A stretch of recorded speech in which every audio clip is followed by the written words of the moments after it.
Check the mic and make sure it sound right, boys.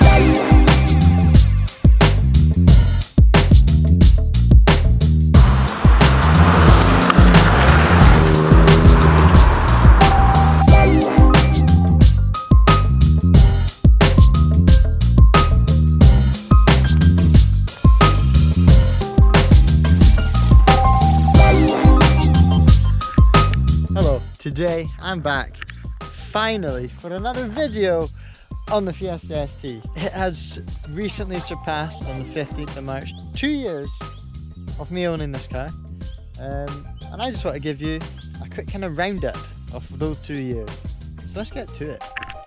So up first, let's just talk about the car in general. The car after the 2 years is amazing. I mean, I just love it. As you know, if you've been with me for any length of time, I have done some modifications. You'll notice it looks pretty similar from the outside, other than these mad little mud flaps. And also, from the outside, the only other thing you can tell is the Miltech exhaust, which recently I discovered was much louder than I thought it was. I got my friend to hop in the driver's seat and give it some pops, and it was actually quite loud, the pops. The actual exhaust volume itself, not too loud, but when it pops, it really cracks now. So if that's something you're looking at, definitely look towards the Miltech.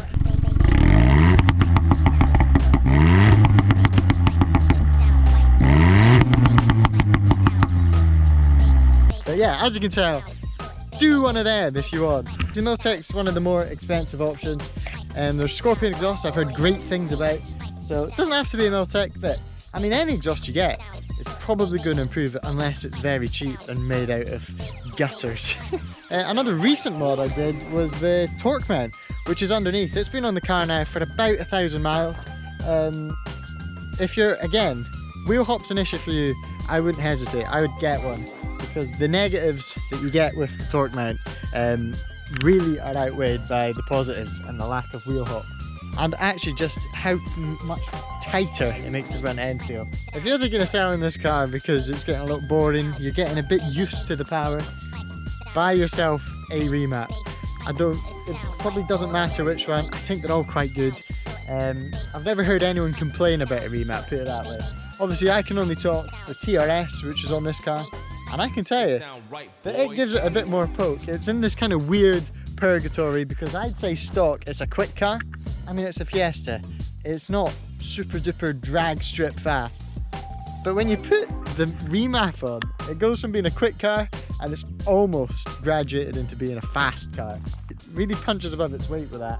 And it also gives it a bit of straight line performance, as opposed to just twisty road performance, which is when I've taken it now.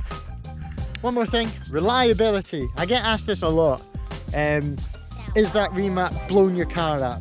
Has the 3-cylinder engine just exploded? It says Ford on the front, so you should run away really quickly. I've not had any problems with mine at all. Mine has been absolutely bomb-proof. Look at it. It's so cool. What about we go out for a drive and I can carry on my thoughts back out on the road. I'm going to stick you up on my forehead, and we're going to go back down this road, and trust me, you're going to want to stick around for this road because it is absolutely amazing. So we're going to do what I always do, stick it in racetrack mode. I mean, it's dry. And how about we enjoy ourselves a little bit?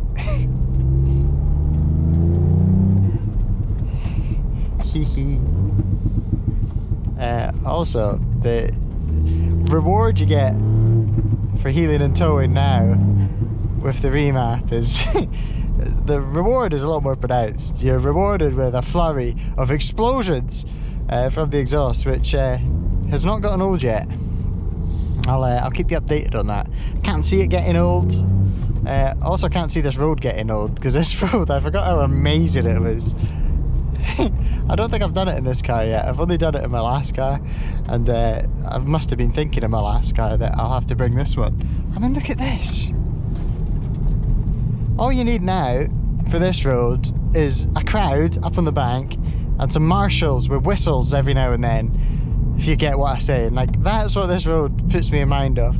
Obviously, you can't go hell for leather down it because there'll be people coming this way as well.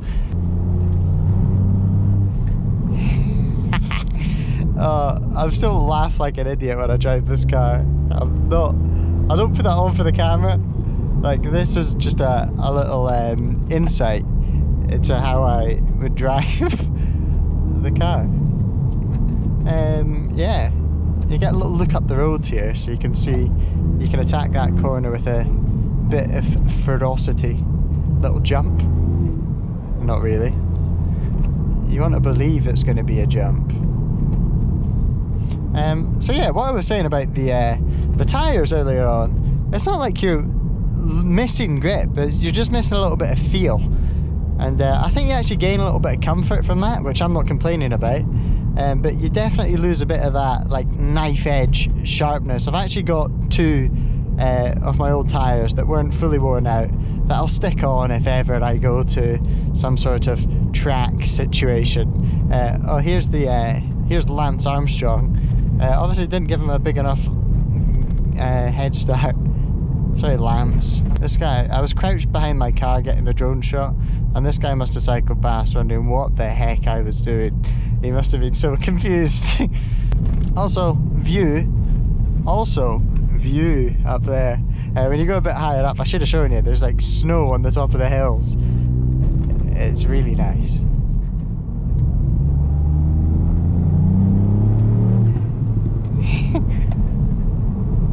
That was brisk.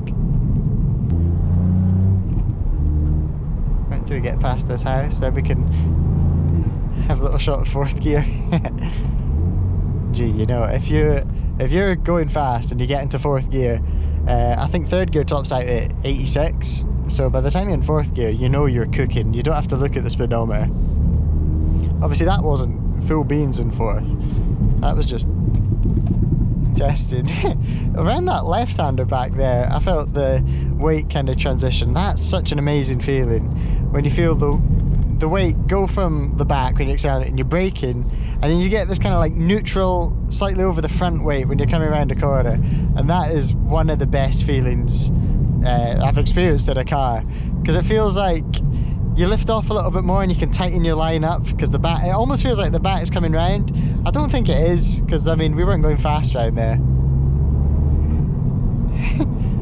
But yeah, also I picked that road because the speed limit technically is 60, and I don't think we exceeded that one, so my editing bill is going to be low on this one. Obviously you can see that in the reflection that 60 national speed limit.